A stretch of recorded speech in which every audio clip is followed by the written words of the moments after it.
hello there. I hope everyone is doing well. I am super excited today to talk to Elise from The Octopus, and I'm going to be talking to her about her experiences growing up as a child with OCD. So let me let her join us. Hold on one second.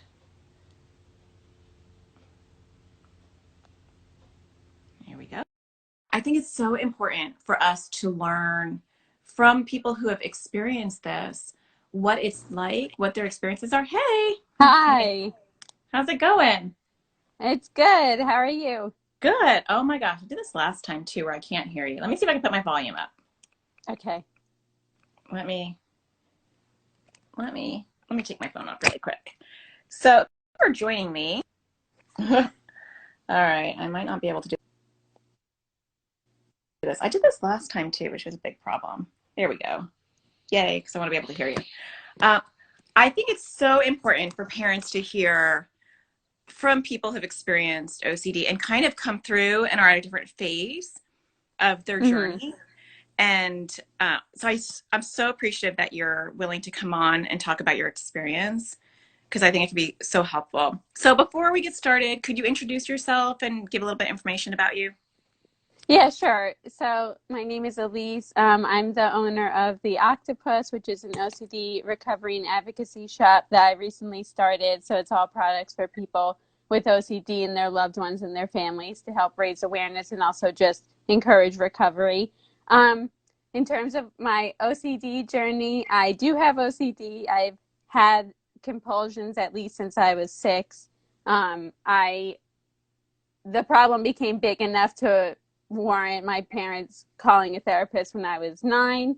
And I've obviously had it ever since, but I've gradually gotten more and more into advocacy as I got older.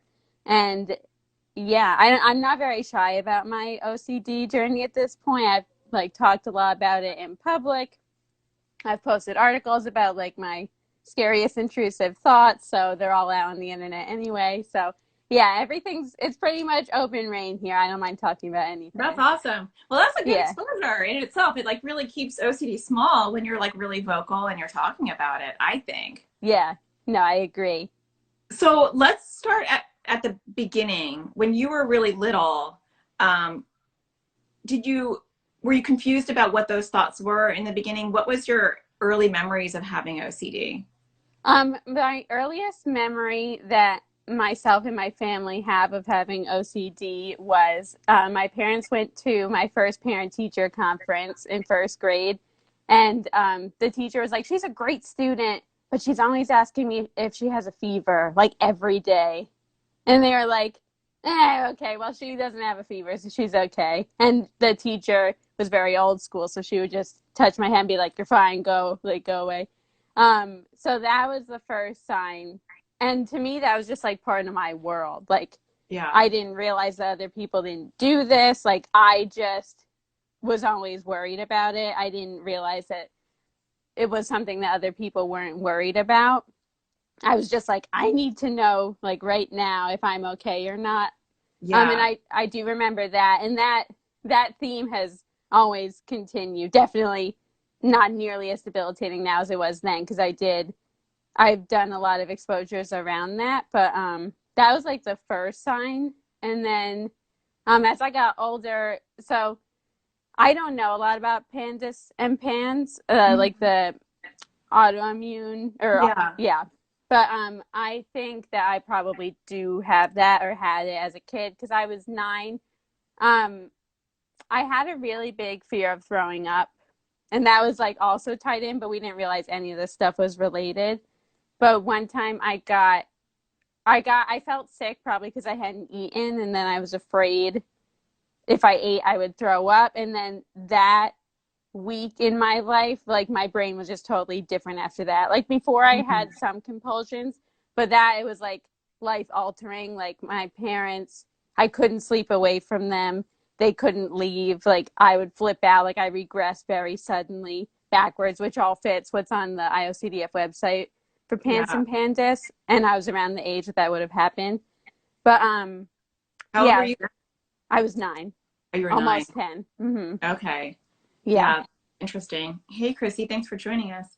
Um, Yeah, and I really feel like there's a strong connection with like illness and Hmm. stress and autoimmune. And I think that, I mean, this is totally obviously just my personal experience and opinion, but I think I'm hoping down the road that we'll realize that I feel like for those that are like genetically predisposed to have anxiety or OCD, predominantly OCD, that those infections really just cause those flares. And I've seen that with my kids too, Hmm. you know, where it's definitely interconnected. Yeah, I definitely think so because even throughout my life, it's the same thing. I have like a general level of OCD in my daily functioning, but then every couple of years I feel physically sick and then it's like feels life altering again, which eventually it goes away, which is amazing. But Yeah. I think in the next couple of years they're going to say a lot more about autoimmune reactions and OCD. So many of my friends with OCD, including myself, have autoimmune diseases now that we're Mhm. older. So Yeah. I'm just waiting. I think the science is going to catch up and it's going to be really great. Yeah, that's interesting. Do you have an autoimmune issue?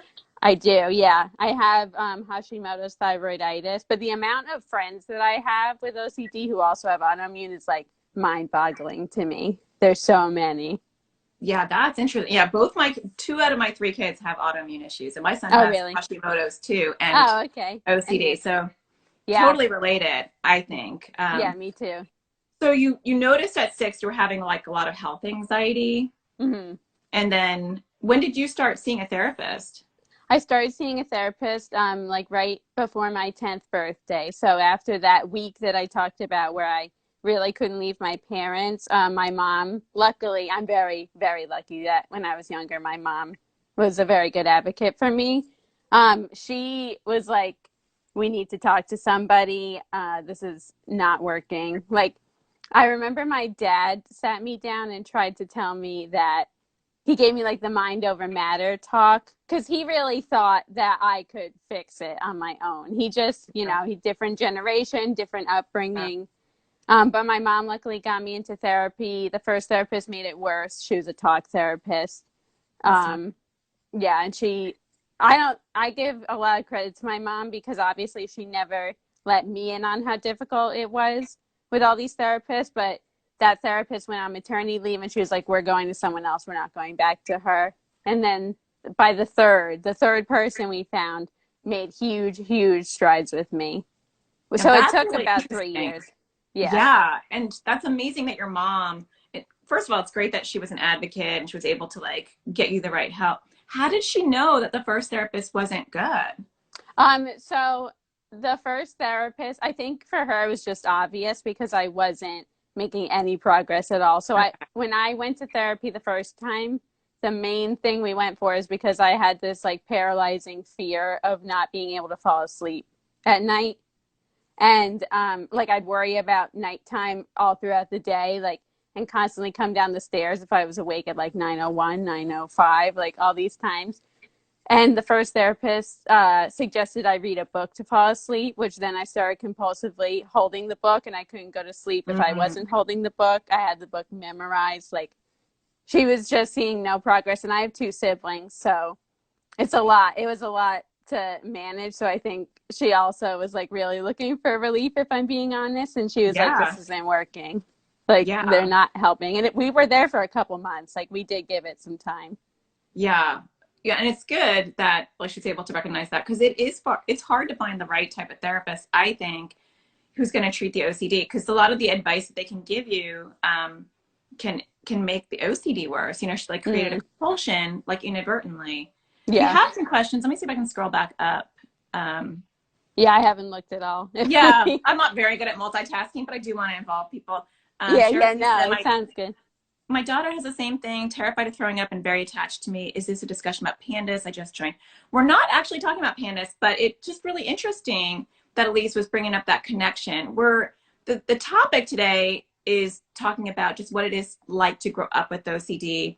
I think it's inspiring that you had this journey and then you've turned into advocacy, and we're going to talk about that too, your current work. So it's really just about, I feel like we can learn so much from people who have been through that, and with different experiences. You know, like I grew up with predominantly anxiety, and so I have my own experiences. And I have 3 kids with anxiety and OCD, but hearing everybody else's experiences is just, it's so rich with information. So that's what we're talking about, Cher. Let me just see. I think someone else had a question really quick, and you guys can post your questions for Elise in here. Well, what you're saying is my daughter completely afraid of throwing up, afraid of not falling asleep. I'm wondering if she has OCD. Well, and if you are wondering and curious, you can always go get an assessment. I feel like it's better to be proactive than reactive. And the best place to start is to go to the International OCD Foundation and go to iocdf.org/find-help. And it cannot hurt to just go get assessment. Taryn said, if you had to choose one thing to put advocacy efforts towards, what would it be? That's a tough question. I feel like even my OCD latches onto that question because I'm like, am I doing the best I can? Does what I do actually make a difference? Did you want to answer that question now? We could think about it. Yeah. And I think, honestly, I mean, I'll jump in for a little bit. I think it just depends on each person. Like you're creative. And so you're putting it into, and you can talk a little bit about what you do and how you've turned your work into advocacy, because I feel like yours is artistic and it will be different for each person depending on what their path. Like I love teaching, like I'm a natural teacher, even though I'm a therapist. And so like my advocacy is more like teaching parents. So you, as parents or therapists or just people with OCD, like you have to tap into what makes you happy and then turn that into advocacy, I would think. Yeah, she said, I'm trying to make changes where I live. I love that, Taryn. I definitely agree with what you said, like whatever your natural talents lead you towards. And obviously there's need in so many different areas. So the shop has like an advocacy side and a recovery side, and it's very important to me to have both. I think there's a lot of people right now, which is great, speaking up about OCD they're speaking to people with OCD about OCD recovery. I myself, the part where I feel like I'm making the most change, like I love making products for people with OCD just because, they're my people. But I like the shirt that I had and the ornament. I actually have the ornament right here. And it says OCD is not obsessive Christmas disorder. For me, I think it's important to challenge people outside of our community. That's where I feel like I'm making the most difference, because we know it's OCD. We're like in the community, but the way to make, like one way that I feel is important to make change is to talk to people who get it wrong. Yes, I agree. So you have an Etsy store. Yes. Is it called The Octopus over? It is. Okay, yeah. So you can search for her there, just for those people that don't know what you do. And putting those vinyls out or putting those sweatshirts and t-shirts out is like so helpful. And I know you're just wearing it around. I wore and I got mine kind of late. So I had just like a little window of Christmas before it was like weird that I was wearing it. Yeah. And it's like a billboard of like educating people. And even in like my Facebook groups where I posted a picture of my ornament on my tree, some people were kind of like, oh, I didn't know that was like, wrong, or that was like sending the wrong message. Or some people were like, that doesn't upset my child. And I was explaining to them, it's not about whether that upsets your particular child with OCD. It's about the misinformation that it's spreading. And then people don't get diagnosed because we're kind of like propagating this false information. So, and Taryn, I would say for you, just knowing you, I feel like you're really good at educating like teachers and the administration and schools. And so we can all do our part in I like what you had said, Elise, as far as working on the people who don't know, like your focus is getting that education out there to the mainstream, the average person who doesn't know what OCD is. My goal is to get it to parents who don't know what OCD is. So they're like, taking their kids to the wrong therapist or they're misdiagnosed. Mm-hmm. So, for those of you out there, like tap into your thing and where you can spread that. And that might even just be advocating for your child. It might even just be, when someone makes a comment about like, oh, I'm so OCD, and just being like, actually, are you? Because, this is what that disorder is. I'm really sorry to hear that you struggle. And then when they don't, you can educate them, or maybe they do and you can get them help. We have some questions. I think it's important to do ERP for OCD. Talk therapy doesn't seem to be helpful. I agree. Do you want to talk about that? Yeah, so I do have a kind of a unique story a bit. So that third therapist who finally started working didn't believe in labeling. So I did not know I had OCD until I started having like disturbing intrusive thoughts when I was a teenager. So I started therapy when I was 10, but I didn't really know it was OCD, and I only knew by Googling it when I was like 16. And then I didn't get the official diagnosis until I was 20. Wow. Yeah, so we called it anxiety. So I thought I had anxiety my whole life, and that people with anxiety did the things that I did. Ah. Yeah, so I'm still kind of wrapping my head around that because I'm only 24 now. So it's like it's a lot to process. But Yeah. he was not like a structured OCD specialist. He was like, he did expose me. Like that was the first thing he said when we got there. And I was like, I'm afraid of falling asleep at night. When he was with just my mom, he was like, yeah, you're going to need to make her stay up. And like that. So I definitely, the That was exposure. very intuitive of him. Yeah, he was great. He was really great, but he didn't believe in labeling, and he was not a specialist, but he handled my intrusive thoughts the same way because I saw him for 10 years on and off. Wow. Yeah, so I saw him like growing up, basically from when I was 10 until I was 20. But and with the intrusive thoughts too, like I would say these thoughts that I thought were so crazy to him, and he'd just be like, yeah, and he would use all the OCD like community metaphors, like the monsters on the bus, but like he wasn't That's specialized. interesting. So would Yeah. he do exposures, or would he like try to process your intrusive thoughts with you? I remember one time he was like, think about if your hair is green. And he's like, if you think really hard about your hair being green, does it make it green? And I was like, Mm-hmm. no. So that was, I guess that's processing more Mm-hmm. than exposures because we never exposed myself to the intrusive thoughts I had, which is now what I probably will go for treatment for soon because I Yeah. never got any. Yeah, he like tried to process through that, which was helpful. I mean, it got me through it. But when I went to my first IOCDF conference, I was like, I took like some weird back route over here. Like, I don't know. You're like, what are they Yeah, talking about?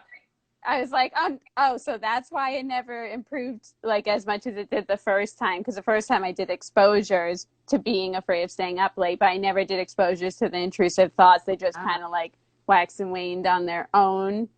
And I learned how to distract from them. So I was like, it's a lot. The whole journey is a lot for sure. Yeah. Well, and you're bringing up an interesting point. And I will just, say this is a total like tangent comment, and then I'll get back to what I wanted to say. That I think that is because I know Cher was saying, thank you for the information on OCD. My daughter currently sees a psychologist for anxiety, but I can see some OCD tendencies as well. And I do feel like that's where the struggle is.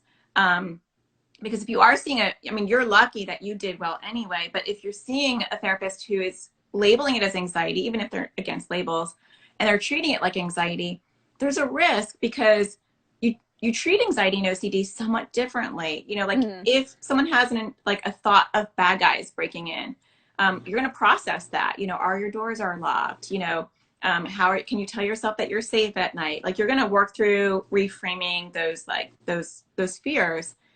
If it's OCD and I'm afraid bird poop is contaminated and like my whole family's going to die, and I think it's on all the doorknobs, you're going to get like white out and you're going to put it on all the doorknobs, and you're going to say it may or may not be bird poop. You need to touch all the doorknobs. You're not going to process it and say, does that really make sense? Are there birds in your house? Have you seen birds in your house?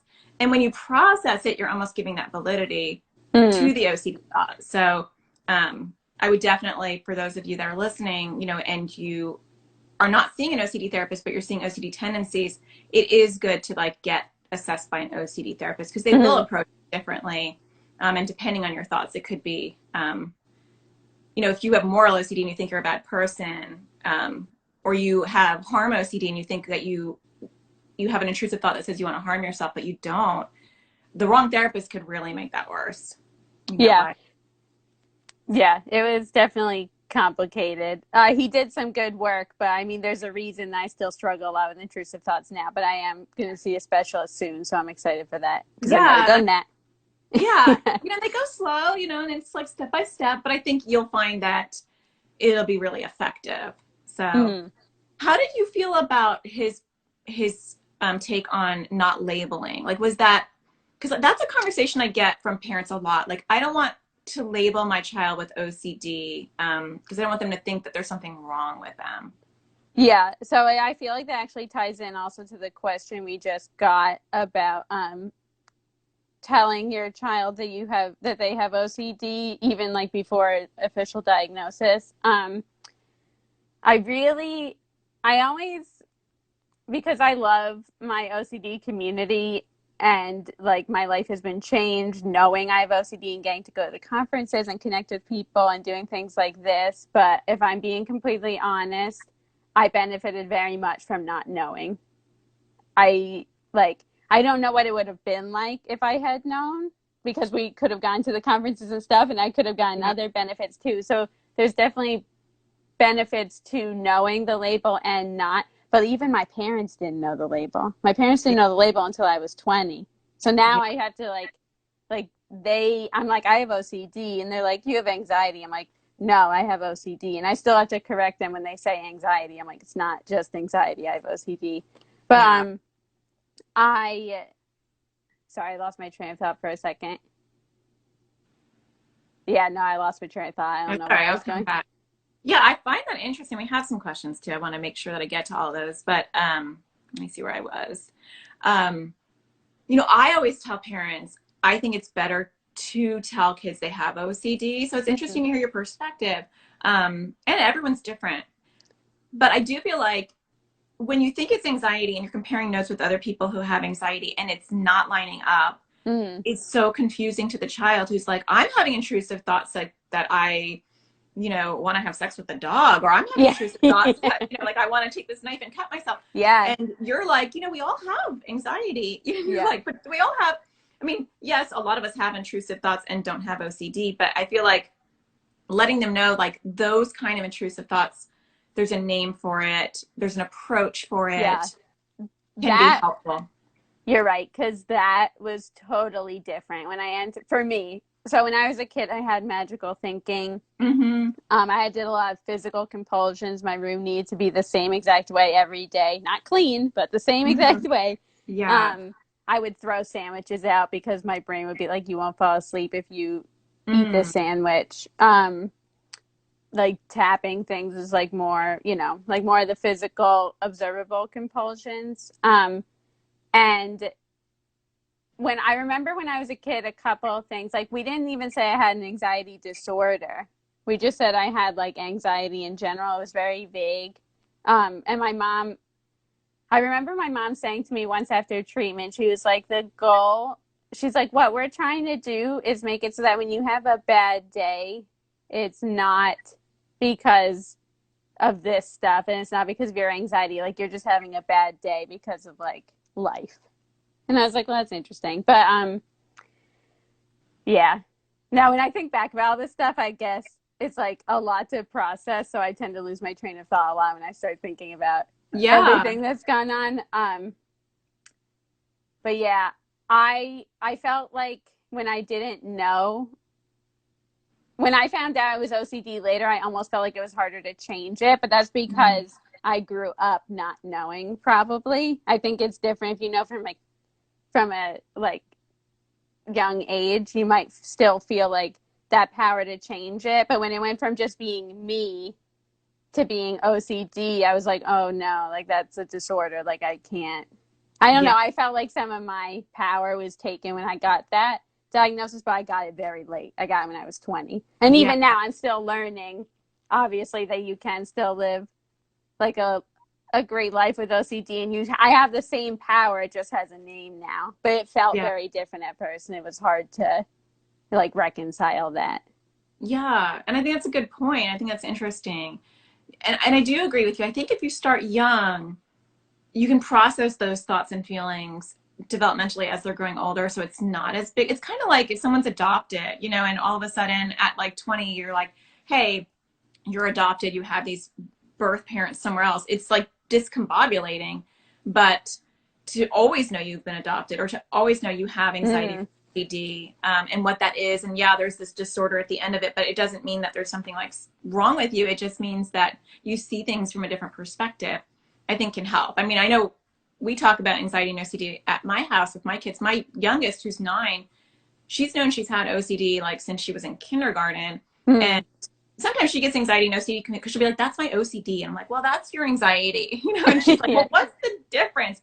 But she's learning, so it'll be like innate for her because she'll be like, oh, well, that's my OCD, but that's my anxiety, and starting to be able to like wrap her brain around it. So I'm going to get some of these questions for you. Are there different types of OCD? For example, my daughter obsesses and also tics. I don't know if that is related or not, but no compulsions.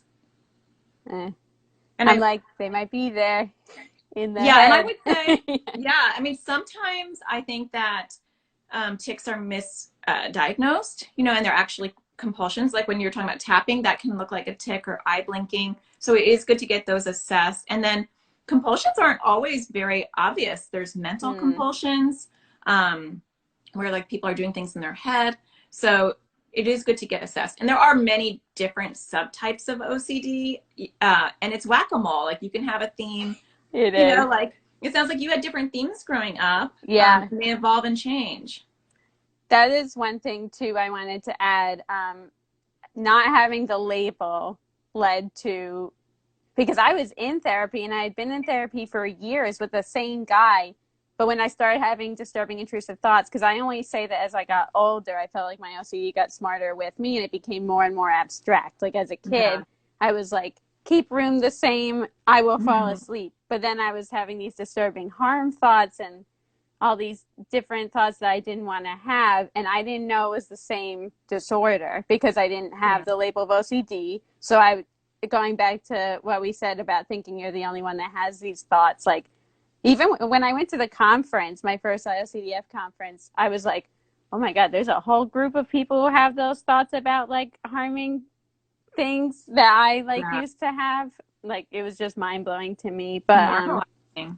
Yeah, I think it's so normalizing to be like, oh, these are thoughts that other people have. Were you always open to treatment as a child?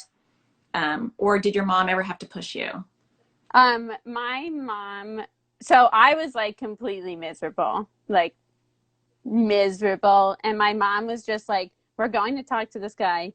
And we went to talk to him. But actually, now that I think about it, so when I was really young, I remember dreading going. Like I'd sit in school and know my mom was picking me up early to go to therapy. And because I felt a lot of shame even when I would like do compulsions and I had to go in and tell him that I had done them, which is like a whole different arena. But as I got older, actually, is when I fought back more. So I remember when I started having intrusive thoughts, I had existential OCD also when I was like a young teenager, like 13. And that was my first round of intrusive thoughts, like my first mole, if you will, in the whack-a-mole. But could you explain that, like what that is? Existential OCD. Yeah. So I was just like, what is the meaning of life? Like, why are we here? And I wanted to keep ignoring it because it made me feel like I couldn't move forward in what I was doing in my life. And I remember I went down to my parents' room and I was like, I like keep having these weird thoughts about like what we're doing here and like why anything matters. And they were just like, and every time, that was like a recurring thing. I'd come down to my parents' room and tell them these weird thoughts I have. And my mom would be like, let's call Dr. David. And that's when I was like, Dr. David doesn't know how to fix this. Like, this is a problem. Like, it's not like, he's not going to be able to fix it. And that was a recurring theme. When the theme would change, my mom would always be like, let's call Dr. David. And I was like, no, like, I'm talking to you about this. Like, this is a problem. He can't fix it, blah, blah. But every time he was able to help. And it was just a different theme that I would get used to. So there was definitely some pushback, but it wasn't until I was a teenager. Yeah. I wonder how parents can make, or therapists can make therapy less scary for kids? Because I know that is a big problem for parents to try to get their kids to therapy, and for therapists to get people engaged and not feel overwhelmed or embarrassed by it. Yeah. I'm not exactly sure how, but doing work, and I mean, every family is different too, and every therapist is different, but I obviously had some outside forces that were reinforcing being ashamed of doing my compulsions. So that would be something that would have made me more comfortable. I also really liked the guy himself as a person. He was Yeah. very comical and relaxed, and that really helped a lot. Like, I remember my second therapist that we tried, I walked in, she scared me. She just, like, her presence, like her personality scared me, and I told my mom, and she was like, and we never went back to her. We just went right to the next I one. wonder, like, what scared you about her? She was like very serious. She was also, I mean, like, therapists come in like all shapes, Yeah. sizes, etc. She was just like serious, much older, not very warm. Okay. um yeah. Yeah. Yeah, and that you're speaking to a good point that like there has to be a personality match. And Mm. so, you know, if your child doesn't feel like connected or you don't feel connected to the therapist, it's okay to shop around. And Yeah. also, I like you bringing up some things that I think are really important. It is good to normalize that you're going to do compulsions, that it's not black and white. And so helping your child realize, and therapy wise, like I always tell people, it's messy. You're going to do compulsions. Like, you don't have to be perfect. And I'm not like the OCD police. So we can convey that to our kids as parents or as a therapist to say, I'm not the OCD police. This is your journey. I'm just here to support you. And I think you brought up another good point, which is uh, it's good to let our kids know, whether we're a parent or a therapist, that they're going to have multiple themes and that the Mm. framework is the same. You know, if you have an intrusive thought or feeling, it's going to change what this is, but it is the same framework. So teaching those skills and letting them know that the framework is not changing. Yeah. And that, you know, because he wasn't labeling you as OCD and wasn't doing OCD treatment, you weren't Yeah. getting That. that message. So you're Mhm. like, now I'm having this other thought. Yeah, that was not a benefit that my family and I had, because my parents were just as unsure as I was when the themes would change, except maybe a little less than me, because my mom always knew to call him. But Yeah. I was like, this is totally different. Like, this must be something else. I'm really losing it this time. And my mom's Yeah. like, nah, let's like call him and see what happens. Yeah. And to box it into like this package is just, I think, so comforting for people, for your kids to know like you're going to have different thoughts and themes. And because it can be very overwhelming to feel like, oh my gosh, I'm going crazy, you know, like I Hmm. can't sleep, and then I was worried about throwing up, and now I think like, what's the purpose of the world, and I want to harm, like, what Yeah. is all this? But just say it's an intrusive thought or feeling that you're having and you need to do or avoid something to get relief. That's it. And whatever that the flavor of the month is, it's going to change. Hmm. um, could be very like validating and not make you feel like you have a million things wrong with you. Yeah, no, I can only imagine, because there are so many themes I went through I didn't even tell my parents, because I thought that they were just me. And it's Yeah. great. What it really blows my mind, because I was already in therapy, and because I thought it was something different, I didn't want to tell him.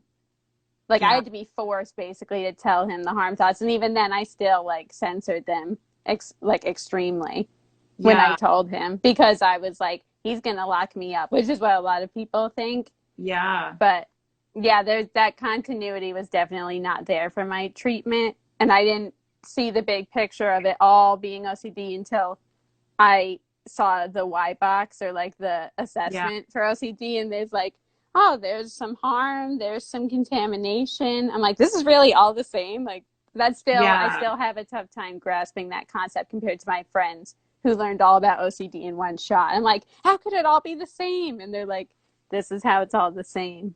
And I'm like, Yeah. but it feels so different. Yeah. And that, I mean, that really speaks to that early education piece that, I mean, you're doing phenomenal anyway, thank goodness, but to get that information early is so key so that your child isn't like as confused, to be like, it's an intrusive thought or feeling, you know, and it can be, and it will feel really different, you know, it'll present totally different. So it's confusing. All right, let me Mm-hmm. get to a couple more of these. Cher said, wow, that's so interesting. You thought you had anxiety, but also had OCD. I'm really going to mention this to my daughter's psychologist. I think you should definitely do that. My 5-year-old daughter's pediatrician, I suspect that she has OCD.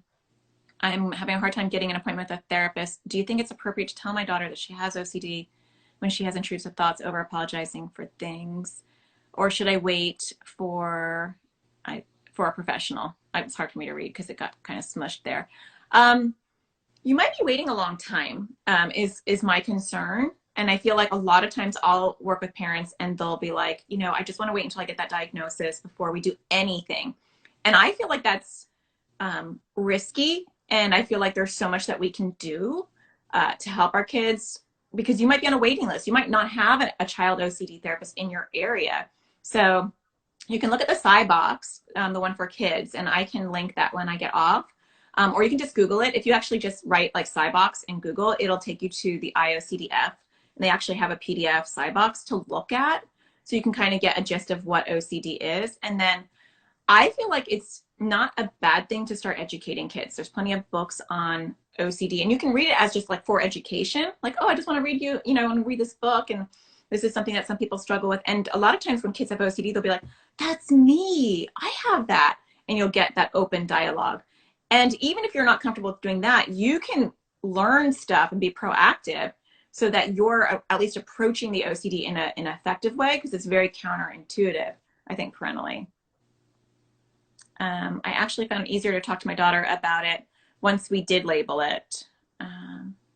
Just want to go through the comments really quick. My daughter is the same way. She says, my brain tells me to do things or something bad will happen, such as she eats a certain food or if she doesn't. Is that OCD? Sometimes I can't read the bottom part. Is that an OCD way of thinking? Okay. Do you want to answer that? I am not professional, so I would Okay. probably say I'm not sure, but that sounds like exactly what I did, and it was OCD. So yeah. I mean, that's kind of the definition of magical thinking. I need to do something or something's going to happen. And anxiety doesn't do that to you. I don't get anxious and say, if I don't tap this cup 3 times, I'm not going to sleep tonight. I'll just say, oh gosh, I hope I don't have a bad dream tonight. Like, that's anxiety. Oh gosh, I hope I don't have a bad dream tonight. Or I hope I can fall asleep tonight. But then when it turns into OCD, it's like, I need to wear my green pajamas because my green pajamas are like, I will sleep better if I'm wearing my green ones. Or I need to line up my stuffed animals in a certain order before I go to bed so that I have good dreams. That's that magical thinking component. So definitely share some very big red flags. Obviously, even though I'm a therapist, cannot diagnose people I don't know. But I would say that those are some red flags. My son has so much trouble telling me the difference between his anxiety and OCD, and I also have trouble sometimes. I think what you just said kind of speaks to that. Also, that question is super hard for me because I grew up for 10 years not thinking they were the same thing. But what you just said, I feel like OCD has a lot about controlling it, like trying to control the anxiety. And I've had panic attacks like separate. And they feel different. It feels very different to just feel like something is wrong, but like you don't feel like there's a way to control it. Yeah. I feel like maybe the control piece is a big thing to look for. Like, is there an action or like a thing that they're doing to try to relieve it, I guess? Yeah. I think that's a good point. And anxiety and OCD, like, they love to hang out together. So it's not like it's one or the other. If you have OCD, the likelihood that you have some sort of anxiety disorder is very high, separate from the OCD completely. Because OCD is technically not under the anxiety disorder umbrella anymore. Yeah. But, and sometimes OCD is like a bully, and it will hijack anxiety themes and make it its own, or it'll hijack sensory themes and make it its own. It's opportunistic. And so I feel like it becomes OCD, like when you said, that you have to do or avoid something to get that relief. OCD is more bossy and sometimes more irrational, but not always. So when you can have that anxiety fear. Let's take anxiety about a bad guy. I'm worried about a bad guy. But then OCD, if I have an OCD tendency, my OCD might say, you need to check the locks 3 times, go around the house, check the locks 3 times on every door, and you'll be fine. That turned into OCD. So it might have been an anxious thought. So that might be a little bit of a difference. Okay, let me just read a couple more of these. I appreciate this discussion so much. Will it be up on any other platform so that I can share it with someone who isn't on social media? Like, I don't know why I can't, maybe my phone. I can't see like the bottom line of these comments. Like YouTube, maybe. Yeah, I can. You see it? Why can't I? What's up with my phone? Maybe. I don't, you know, this is only my second Instagram live. Instagram has not been my platform. Facebook has. So I will download this to IGTV because I know I've done that in my last live. And then I don't know if I can upload that video and put it on my YouTube channel. Do you know? I'm not sure, but I could screen record. If you have an iPhone, we could screen record and upload it as a video if we're not able to do it from Instagram. I would think they would have a feature for that, but even if they don't, that would be a solution. See, that's why you're in your 20s and I'm in my 40s. Yeah, there we go. Think to do that. Yeah, we will get it. I'll get it up on my YouTube channel. Yeah, I will get up on my YouTube channel. Many therapists' offices look and feel like doctors' offices, and for my son, that made him feel like something was wrong with him. Yeah, I agree. I think you want to find something kind of warm and cozy, ideally. My 9-year-old daughter says she feels like she has 2 brains. One tells her something. What'd you say? Sorry, there was a lag for a second. So when you paused, it was like way after me. But that sentence about like therapist offices, I can have flashbacks to when I was a child and I went to Dr. David into his office. He had a sound machine, like a white noise machine, these 2 big doors, and I can always picture them like every time it really sinks in. So I get that. I became like white noise machines for a while, like always reminded me of anxious conversations. Oh, see, that's so sad. But now I have one. We're good. Okay, well, yeah, that's good. And then it's good for therapists to like be conscientious about what their office looks like and how warm it is. Like I always give people like prizes. So like, I want it to be Pavlovian. So I'm always like, go on Amazon and pick something out. You're going to earn something every time, you know? And then it becomes this Pavlovian response of like, when I see Natasha, I get presents. Mm-hmm. But you can do that as a parent too. Like you can incentivize therapy and then there's this Pavlovian connection. My 9-year-old daughter says she feels like she has 2 brains. One tells her something and then she apologizes after and feels bad. Then emotional, hard for her to process. That's exactly what I used to say to my therapist. I remember being a kid and I said I felt like I had 2 voices in my head. And he was like, oh, what does one voice say? And then we talked about like listening to the one brain over the other, but it's so hard to know which is which. Yeah. And, you know, with exposures, you know, I actually tell kids, you know, because OCD will seem like a foreign thought or feeling like that's not part of you. And you don't want to argue with that part of you. You want to, like, I'm like a sarcastic person, so I almost want to be sarcastic back. I think that the acceptance that OCD is a neurobiological disorder is important. My journey has taught me that medication is vital, ERP is vital, OCD sufferers are not alone, and peer support helps. Yes, very good comments. I just wanted to get through some of these before we wrap up. For sure. As someone whose OCD and intrusive thoughts also began in childhood, hearing your experience and story is so impactful and reassuring. I love your page and the work you do. Thank you. That was nice. What should you say if somebody stereotypes OCD? I think your response was good, where you pretend that they're definitely talking about the disorder because then they have to backtrack and it doesn't feel as accusatory. Like my boss, I actually had a boss who said he was like, Elise is going to be a great match for me because she's OCD just like me. And I was like, oh, like you have OCD too? Like I have OCD. And he was like, no. And I was like, oh, well, I have like diagnosed OCD. And then that kind of like started that conversation. But he was like, yeah, awkward moment. Yeah, it was pretty awkward, but it was good. Good story. It is. And I do feel like, I mean, it's a little passive aggressive, but I do feel like making someone feel a little squirmy in that moment, in those moments, instead of getting defensive, because a lot of people, they just don't know. Like, you don't know what you don't know. And you know, it's just used as this description of this like stereotype. And so having that response of like, oh, I had no idea that you have intrusive thoughts and feelings and have compulsions that you have to do as well. Like that must be really rough for you. And I've had kids that I've worked with who have done that to their teachers and stuff. I had one girl, she went up to her teacher and said, I'm so sorry to hear that you have OCD. I do too. And I know that it's like so debilitating. And the teacher was like turned completely red and was like, I don't have OCD. And then she was like, oh, well, you should probably be really careful about how you use that then. You know, never, you know, but that's That would have been me if I knew as a kid, hands down. I know, it's good.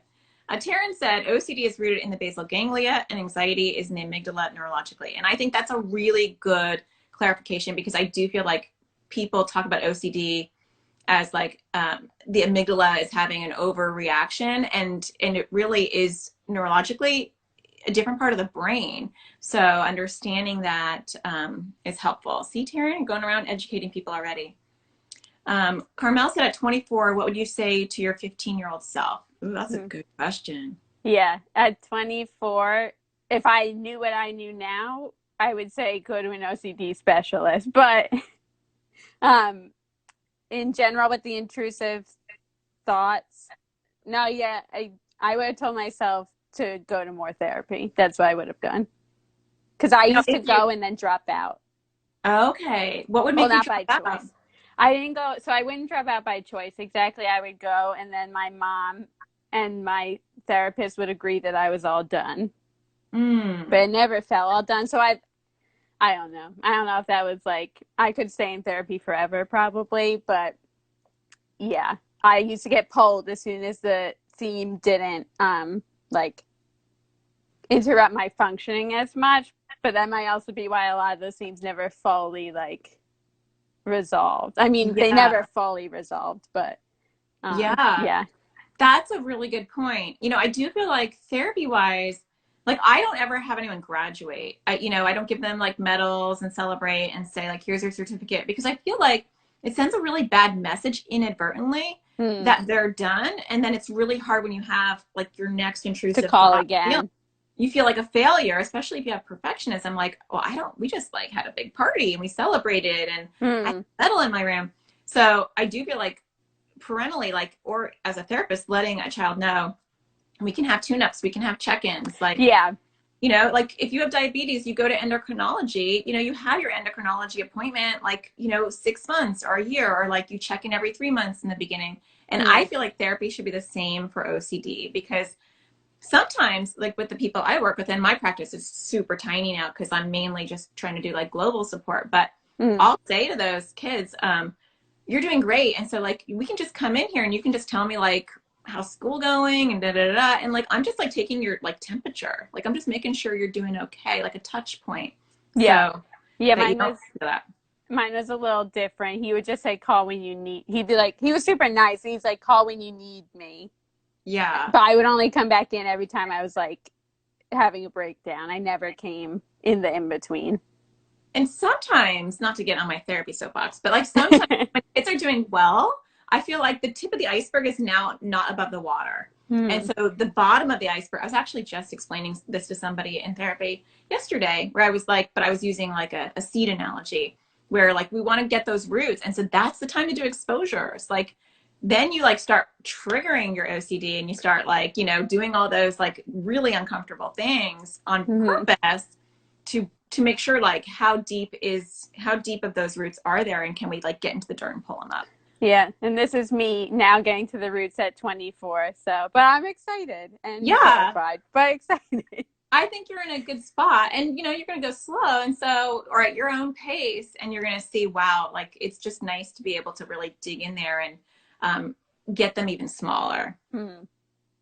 Cher said, my daughter was having anxiety about falling asleep a few nights ago, and she said she told her anxiety to shut up, which then caused her to have guilt because we don't say shut up in our house. I don't mean to laugh, but it's so funny how OCD and anxiety like can, and when kids are having a hard time with like saying shut up or bad words or feeling like a bad person and they have to over apologize, you want to look into those things, because sometimes it's just because they are a really nice kid and they feel bad, and other times it's like a moral OCD issue where they can't be mean or they can't be bad, and they so we look for these like little symptoms so that we can make sure that we're not missing something.